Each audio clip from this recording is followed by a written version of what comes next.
చిన్నదే అనుకోండి అండి, చాలా పెద్దది. నేను రోడ్లో దిగేసాను. రోడ్లో దిగేసి ఆడ చూస్తే ఏమీ లేదండి. ఈడొచ్చి చూస్తే చాలా పెద్దది బస్ స్టాండ్. చాలా పెద్ద బస్ స్టాండ్ అండి, దొడ్బళ్ళాపురం బస్ స్టాండ్. అంతా ఆర్టీసీ బస్సులా ఉంది అండి, బిఎంటీసీ బస్సులు ఒకటి కూడా లేదు.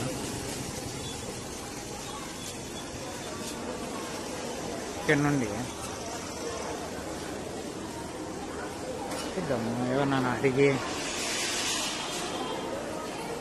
బస్సు ఎక్కడ వస్తుంది, ఏమి కౌరగిరి, కూడి, చిక్బళ్ళాపుర, నంది, అక్కడెక్కడో ఉందండి బస్ స్టాండ్. హైలైట్ నీళ్ళు తాగి